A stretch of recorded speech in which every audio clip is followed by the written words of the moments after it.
ይሄ የተከበረ ቤተሰብ ልጃችሁን ለልጃችን እንድትሰጡን ለመጠየቅ ነው የመጣ ነው። አረፍ ብለን እናያቀርታለን። አይ እሺ ካላላችሁን አንቀመጥም። ጥያቄያችሁን ሰምተናል። የትኛው ልጃችንን እንሰጣችሁ የምትፈልጉት? እሺ ካላላችሁ አንቀመጥም አልኩ። እምቢ ብሏቸው ቆሞ ሊቀሩ ጩና። ለዚህ እኮ ነው ብቻዬን ልሁን ያልኳችሁ። ሂጅ ወደ ላይ ብቻዬን ልጨነቅበት። እንዴ እራስሽ አይደለሽ እንዴ አብራችሁን ሆኖ ያልሽው? አሁን ደግሞ ሂዱልኝ ትያለሽ። ለመሆኑ የትኛው ልጃችንን ነው ለትዳር ይፈልጋችኋት?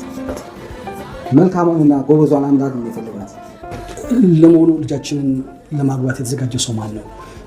ደሞስ በግድ ነው የሚያስተዳድራት? ሃይማኖትስ ምንድን ነው? ስራውስ? የቤተሰብስ ሁኔታ? ጋሽ ተሴ ግን ምን ነካቸው? አልኮ ይገኝ እንጂ ለማስተዳደሩ ደግሞ ምን ይከብዳል? ዘለሽ እሱ ላይ ነሽ አይደል? እሳቸው ማስተዳደር ያሉት ስለ ገንዘቡና ስለ ገቢው ነው። ልጃችንን ለልጃችሁ ልንሰጥ ተስማምተናል። ይሁን ብለናል። ጭራሽ እጮኛ ቤት የምታደር ዘልዛላ ሴትማ ተብዬ መታሰብ አልፈልግም። ማዘሪ ተቀመጪ ውስጥ ይቅርታ፣ ክፍል ውስጥ እኮ መቀመጫ ስለሌለ እኮ ነው። ለነገሩ መሬት መቀመጥ ነበር። ይሄ እኮ ነው። እኔ እኮ መጀመሪያ መንገድ መቀመጥ አልፈልግም ነበር።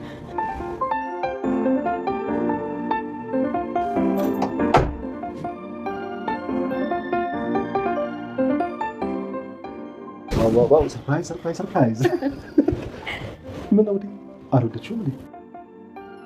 እንዴት ነው ማለት ነው? እንደዚህ አይነት ምሽት ካሳለፍን ቆየን አይደል? አሁን ቢሆን እኮ ናችሁ ነው ሚስቴክ ሲሰጡሽ እንዳለ ይታወቀኛል። ካሁን በኋላ ግን ሌላ ጊዜ ነው ምንም ነገር ነው።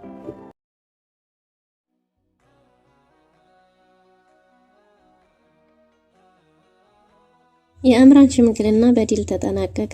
የሰርጉም ቀን ታወቀ።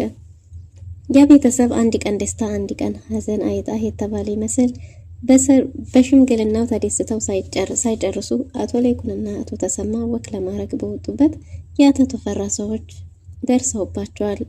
በአቶ ተሰማ ላይም ለመተኮስ ተቀባብሏል። ይህ ነገር ይሳካላችሁ ይሆን ወይስ ምን ሊፈጠር ይችላል? ወይዘሮ ዝናሽ እንግዲህ ህብስትን ተቀብላታለች። የዲያግምን ፍቅረኛ ተቀብላለች። ዲያግም እጅግ በጣም ደስ ብሎታል። ህብስቷም እጅግ በጣም ተጨናንቃለች። ሰላም ጤና ይስጥልን ውድና የተወደዳችሁ እንደምን አላችሁ? በያላችሁበት የዓለም ዳርቻ ሰላማችሁ በዘት ተረፍ ይበል እያልን በአዲስ መጣን። በቅንነት ላይክ፣ ሼር፣ ሰብስክራይብ እያደረጋችሁ ቤተሰብ ዘመዶች አድርጉን። እንግዲህ አምራን ይሄ ሽምግልና እስከሚጠናቀቅ ድረስ እጅግ በጣም ተጨንቃ ተጠባ። እነ ህብስትና ኑሐሚንም እየቀለዱባት ሙድ መያዣ አድርገዋት ነበር። አቶ ለይኩን የዶክተሩን ጥያቄ የዶክተሩን ሽማግሌዎች እንደሚመልስና እንደማይቀበላቸው በዛ ላይ ደግሞ ዶክተሩ ድብቅ ማንነት እንዳለውና ይህን እያወቅን ልጃችንን አንሰጥም ሌላ ባል እንጥራታለን ብለው ሌላ ወንድ እንዲያመጡላት ጭምር እየነገሯት አምራን እጅግ በጣም ተጨንቃና ተረብሻ ነበር። የእውነት መስሏት ቀልድ ነው ቢሏትም በጭራሽ ሊዋጥላት አልቻለም ነበር። ጩናና ኑሐሚን አምራንን ጭውት ብለውባታል። አምራን የእውነትም ተጨንቃለች። ሽምግልናውን እንደሚቀበሉ እርግጠኛ ሆነው የሚያውቁት ጩናና ኑሐሚን አምራንን እንግዲህ አቶ ለይኩን የአቶ ዶክተርን ድብቅ ማንነት ስለሚያውቅ ሌላ ህይወት እንዳለው ስለሚያውቅ አንዳንድ ነገሮችን ብለው የእውነትን ማሳምነዋት ነበር። ግን ደግሞ ውሸት እንደሆነ በነገሯት ጊዜ አምራን ላብላብ እያላት ነበር የእውነት ተጨንቃ። በዶክተሩ በኩል በሚዜዎቹ ታጅቦ ዶክተሩም እንደዚሁ ሞቅ ደመቅ አድርገውታል። እሱንም አቶ ለይኩን ዶክተር ነው ቢባል መርፌ ወቅቶ ካላሳየኝ ባለሀብት ነው ከተባለም ቦታው ድረስ ሂጄ ካላየሁ ሊል ይችላል። ምናልባትም ይህን ሽምግልና ቀለል አድርገህ አስበው ከሆነ አቶ ዶክተር ላይሳካ ይችላል እያሉ እሱንም አስጨንቀውታል። ብቻ በሁለቱም ሙሽራዎችን በኩል ያሉት ቀልደኞችና ጨዋታ አዋቂዎች ጓደኞቻቸው የሽምግልና ቀናቸውን ሞቅ ደመቅ ሽብረቅ አድርገውላቸዋል። እነ ሽማግሌም በተቀጠሩበት ሰዓት መሰረት ወደ ቤታቸው መጥተዋል። ወይዘሮ ዝናሽም ዝግጅቷን አጠናቃለች። እንዴናት ልጅን ከልጆች በላይ አርጌ ድል አርጌ እድራታለሁ እያለች ነው። አምራንን ከምንም በላይ አስደስተዋታል። አምራን የዛን ቤተሰብ ውለታ ምን ብታረግ ልትመልሰው እንደምችል እያሰበች ግን ደግሞ እነሱንም እያመሰገነች የሰርጓ ቀን እንደ ማንኛውም ሴት ሙሉ ቤተሰብ እንዳላት ሴት የሰርግ ቀን የሽምግልና ቀኗ እንዲደምቅና እሷም ወግ እንዲደርሳት መደረጉ ከምንም በላይ አስደስቷታል። በዚህን ጊዜ እንግዲህ ሽማግሎች ወደ ቤት በመጡ ጊዜ በደረጃ ላይ ተንጠልጥለው እነሱም እየተባለ ያለውን ነገር መመልከት ጀምረዋል። ይሳካ ይሆን አይሳካም ይሆን የሚለውን በጉጉት እየተጠባበቁ ሳለ እናቶ ለይኩንም እንደ ማንኛውም መጠየቅ ያለባቸውን ጥያቄዎች ጠይቀዋል። እነ ሽማግሎች ሰላምታ ካቀረቡ በኋላ ልጃችሁን ለልጃችን ብለን እስከመጣን ድረስ እኛ የእናንተ ምላሽ ሳናቅ አንቀመጥም ብለዋል። እናቶ ለይኩንም እባካችሁ አረፍ አረፍ ብላችሁ ማውራት እንችላለን ቢሉም እኒህ የተከበሩ ሽማግሌዎች ደግሞ ከእናንተ ከዚህ ከተከበረው ቤተሰብ ጋር ዝምድናችሁን ስለምንሻ በጭራሽ መልሳችሁን ሳናውቅ አንቀመጥም ብለዋል። አቶ ተሰማ የመጀመሪያ ጥያቄ እንዲህ ሲል አቅርቧል። የትኛዋን ልጃችን ለየትኛው ልጃችሁ ነው የሚል ሀሳብ በቀረበ ጊዜ አምራ የተወደደች እና የተከበረች ባለሟል የሆነችውን አምራንን እንደሆነ ተናግረዋል። ስለዚህ ሲናወራበት ልጃችሁ በምን ልጃችንን ሊያስተዳድር ይችላል? ምን አለው? ከዚህ በፊትስ ሌላ ህይወት መስርቶ ያውቃል? ልጅስ ሲኖረው ይሆን ብሎ አቶ ተሰማ በጠየቀ ጊዜ አቶ ለይኩንም ቀጠል አድርጎ ሀብት ንብረት አለው፣ በምን ልጃችን ያስተዳድራታል? እምነቱስ ምንድን ነው? የሚል ጥያቄም ቀርቧል። ልጃቸው በዲሲፕሊን የተሞላ ብዙ ሀብት ያለው የመኪናዎችና የክሊኒኮች ባለቤት እንደሆነ የተለያዩ ቦታዎችም የተለያዩ ቤቶች ሀብትና ንብረት እንዳለው ተመዝግቧል። በዚህን ጊዜ ቤተሰቡ ለመወያየት ብሎ የተወሰነች አጠር ያለች የቤተሰብ ውይይት አድርገዋል። አምራን እጅግ በጣም ጨንቋታል። እውነትም እንዴት ተባለው ላይሰጡ ነው። በዛ ላይ ደግሞ መተዳደሪያ ምን ያስፈልጋል? አልጋው ካለ በቂ ነው እያለች የበለጠ ጩና አምራንን አስጨንቃታለች። አምራን እጅግ በጣም ተናዳለች። የእነሱ መቀለጃ ሙድ መያዣ መሆኗ እጅግ በጣም አስጨንቋታል። ካሁንም ቢያሉ ካሁን ተመለሱ የሚለው ነገር ውስጧን ረብሿታል። እናቶ ለይኩንም የቤተሰብ ጉዳይን በልጃችን ዙሪያ ያለውን ተወያይተን ጨርሰናል። አረፍ አረፍ በሉ ባካችሁ። ልጃችንን ለልጃችሁ ሰጥተናል። የግራ ቀኙን ሰምተናል። ይሁን ብለናል፣ ወደን ፈቅደናል ባሉ ጊዜ ተደስተው ሽማግሎችም ተጨባብጠው የእንግድነታቸውን ተስተናግደው ወደ መጡበት ተመልሰዋል። አምራን በደረጃ ላይ ተንጠልጥላ ከሚዜዎቿ ጋር እየተመለከተች በነበረበት ጊዜ ወይዘሮ ዝናሽ እኮ ምን እያረጋችሁ ነው? እዚህ ተንጠልጥላችሁ እያዳመጣችሁ ነው? በሉ ሂዱ።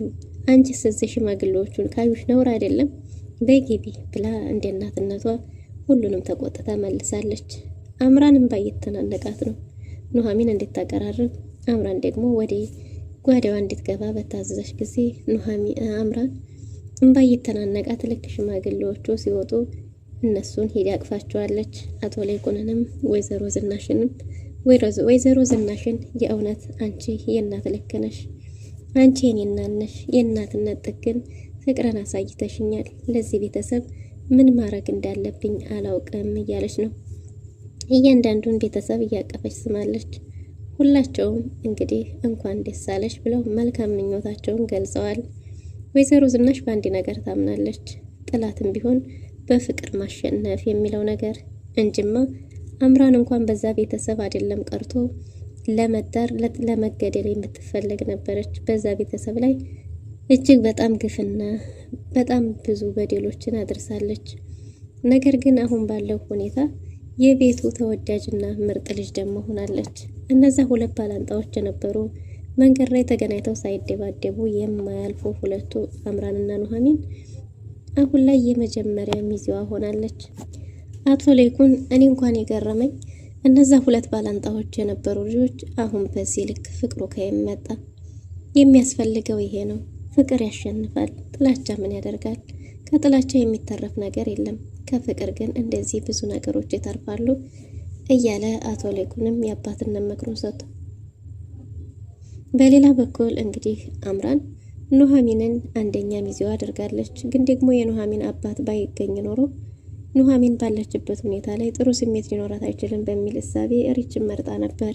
ግን ደግሞ አሁን ባለው ሁኔታ ሁሉም ነገር ስለተስተካከለ ያ ቤተሰብ ወደ ነበረበት ሰላሙ ስለተመለሰ ኑሐሚንን ያው አንደኛ ሚዜዋ እንዳረገች አጽንታለች። ሁለተኛዋ ሚዜዋ ደግሞ ጩና ሆናለች። ወይዘሮ ዝናሽ ጩናን ተቀብላለች። ጩናን በበፊት ማንነቷ ብትመዝናትም ግን ደግሞ አሁን ላይ ቀርባ ባየቻት ጊዜ ያቺ የበፊቷ ያየቻት የሳለቻት ጩና እንዳልሆነች አረጋግጣለች ማለት ነው። እናም እንግዲህ አቶ ለይኩንም እጅግ በጣም ተደስቷል። የኤሚና የዲያግምም እንግዲህ ተቀባይነት አግኝተዋል፣ ተፈቅዶላቸዋል ማለት ነው። ኤርሚያስ ንጹህ መሆኑን አስመስክሯል። ከዚህ በኋላ አቶ ለይኩንን እግሩ ላይ ወድቆ ይቅርታ ጠይቆ ሽማግሌ እንደሚልክም ተናግሯል ማለት ነው። አቶ ለይኩን ግን እኔ በድዬዋለሁ በተደጋጋሚና እኔ ይቅርታ መጠየቅ አለብኝ ቢልም ኤሚ እሱ ይጠይቀ እንጂ አንተማ በጭራሽ አይሆንም ብላለች። ጩና እንግዲህ ከዲያግም ጋር የዲያግም ክፍል እየተጨዋወቱ ባለበት ጊዜ ድንገት ወይዘሮ ዝናሽ ስትገባ የምትይዘው የምትጨብጠው የምትለቀው ጠፍቷታል። ግን ደግሞ ጩና እንደ ዱርዬነቷ ሳትሆን ስርዓት፣ ወግ፣ ማዕረግ ያላት ባህሏን አክባሪ ጨዋ ልጅ መሆኗን በወይዘሮ ዝናሽ እይታ አስመስክራለች ማለት ነው። ወይዘሮ ዝናሽም መጀመሪያውኑ እንደዚህ እንደሆንሽ ቢገባኝ ኖሮ አላስቀይምሽም ነበር እያለች ነው። ጩና እዚህ ደሪ በእንግድነት ተጋበዥ ብትባልም በጭራሽ የጮኛ ቤት አድሬማ ጮኛዋ ቤት ያደረችው አልባልም፣ በስንት መከራ ያገኘሁትን የእናትህን ይቅርታ መልሼ ማጣት አልፈልግም ብላለች። እናም እንግዲህ ጩና በጣም መልካምና ጸባይ ሰናይ እየተባለላትን ሳትሆን ሌላ ማንነት እንዳላት ወይዘሮ ዝናሽ አረጋግጣለች። ወይዘሮ ዝናሽም ባየችው ነገር የተደሰተች ትመስላለች ማለት ነው። ዲያግምና ናሆም ከሙሽራው ዶክተር ጋር እንግዲህ ፓርቲ ለማዘጋጀት ፈልገው ፕሮግራም የተያዘ ቢሆንም ግን ደግሞ ኤሚም ከፓርቲው ላይ አብሬ መገኘት አለብኝ ብላለች። በሌላ በኩል ደግሞ አምራንም ብትሆን ፓርቲው ላይ አብሬ መገኘት አለብኝ እንጂ በጭራሽ ብቻችሁን አለቅም ብለዋል ሚስቶች። በዚህን ጊዜ ግን ይህን የሰማችው ወይዘሮ ዝናሽ ዶክተሩ ጋር ደውዬ አስቀይራለሁ አሰርዛለሁ እንጂ በጭራሽ ይሄ መሆን የለበትም እያለች ነው። ወይዘሮ ዝናሽ ቤተሰቧን ለመጠበቅ የምታደርገው ቅድመ ጥንቃቄና የምትሄድበት ርቀት አመለካከቷ ከሁሉ ለየት ያለ ነው። እናም እንግዲህ በዚህን ጊዜ ልጆች አይሆንም ከዶክተሩ ጋር ፓርቲ ያለብን ቃል ገብተንለታል እንደምንሰባሰብ መሄድ ያለብን ብለው ነበር። ካቶሊኩን ቤት ሁለቱ ወንዶች ልጆች እንዲሁም አማቻቸው ኤርሚያስ ተጨምሮ ፓርቲው ላይ ይገኙ ነበር። ግን ደግሞ ወይዘሮ ዝናሽ ደውላ ያለውን ነገር አንድ በአንድ ለዶክተሩ አሳውቃ ይቅርታ ጠይቃለች። ዶክተሩም ይቅርታ መጠየቅ ካለብኝም እኔ እንጂ እናንተ አይደላችሁም፣ ደግሞ ለሚስቴ የሰጣችሁልኝን ክብርና ፍቅር በጣም አመሰግናለሁ። ከእናንተ ጋር መዛመድና ቤተሰብ መሆን መታደል ነው። እንደናንተ አይነት ቤተሰብ ስላላትም እድለኛ ናት ብሏል። ግን ደግሞ ወይዘሮ ዝናሽ ጠላትን መበቀል የሚቻለው በፍቅር ነው ስትለም ሰምተናል። በእርግጥም ለአምራን ያላጠላቸው ወይዘሮ ዝናሽ አሁን ሙሉ በሙሉ ጠፍቷል። አሁን ላይ ከልጆቿ ለይታ የማታያት ምርጥ ልጇ ሆናለች። ምክንያቱም አምራን ያቆሸሸችውን ስሟንም በተቃራኒው መልሳ አጽድታለች። ከባድ ችግር ወደ እነሱ እየመጣ ባለበት ሰዓት እሷ ከለላ ሆና ነገሮች እንዲፈቱ፣ ችግሮች በቀላሉ እንዲፈቱ አድርጋለች። ወይዘሮ ሮማንም ለሕክምና ጀርመን ገብታለች። በሰላም መግባቷንም አቶ ለይኩን እንዳረጋገጠ ተሰምቷል። ወይዘሮ ሮማንም አሁን ላይ በፍቅራቸው የተሸነፈችና ባረገችው በሰራችው ስህተት የተጸጸተች ትመስላለች። ግን ደግሞ ችግሩ መልሳ ከዚህ ቤተሰብ ጋር ለመቀላቀል ሕክምናዋንም እንኳን ብትጨርስ በህግ ተፈላጊ ስለሆነች ወደ ሀገሯ መግባት አትችልም። በሌላ በኩል እንግዲህ አቶ ኮማንደር በአቶ ተፈራ እየተሳደደ ይገኛል። አቶ ኮማንደርም ለመጥፋት የተቻለውን ያህል እየጣረ ነው። ግን ደግሞ ይሄ ነገር ሊሳካለትም ላይሳካለትም ግድ ነው ማለት ነው። አሁን ላይ የአቶ ለይኩን ቤተሰብ ላይ ያንጃበቡት የአቶ ተፈራ ሰዎች ናቸው። የአቶ ተፈራ ሰዎች አቶ ለይኩን ወክ የሚያደርግበትን በምን ሰዓት ይወጣል፣ በምን ሰዓት ይገባል የሚለውን ነገር አንድ በአንድ አጥንተው ጨርሰዋል። ስለዚህም እንግዲህ እነዚህ ሰዎች ክትትላቸውን ጨርሰው ተዘጋጅተው በተጠንቀቅ እየጠበቋቸው ይገኛሉ ማለት ነው። የሚሆነው ምንድነው? ናሆም የራት ፓርቲው በመሰረዙ ሚስቱን ሰርፕራይዝ አድርጎ ደስ የሚል የምሽት አሳልፈዋል። አቶ ለይኩን ከሚወደው ጓደኛው ጋር ከወዳጁ ጋር በጧቱ ተነስተው ወክ እናደርግ ታፍንም እናረጋለን በሚል ከቤት በወጡ ጊዜ ግን ያልጠበቁት ሰርፕራይዝ ገጥሟቸዋል። ይሄ የሚሆነው ምንድነው? የአቶ ተፈራ ሰዎች በራቸው ላይ ቆመው በተጠንቀቅ እየተጠባበቁ ይገኛሉ። አቶ ሌኩን ከዚህ ሰዓት እስከዚህ ሰዓት ወክ ያደርጋል፣ በዚህ ሰዓት ይወጣል፣ በዚህ ሰዓት ይገባል የሚለውን ነገር ዝግጅታቸውን ጨርሰው እየጠበቋቸው ይገኛሉ። እናም እንግዲህ የአቶ ተፈራ ሰዎች ሽጉጥ አቀባብለዋል። እና አቶ ሌኩንም በአገር ሰላም ብለው ወክ ሊያደርጉ ወጥተዋል። ይህ ሽጉጥ ማንስ ላይ ሊተኮስ ይችላል? ምን ይፈጠራል? የሚለውን አብረን የምንመለከት ይሆናል። ለዛሬ የነበረን ቆይታ ይመስል ነበር። መልካም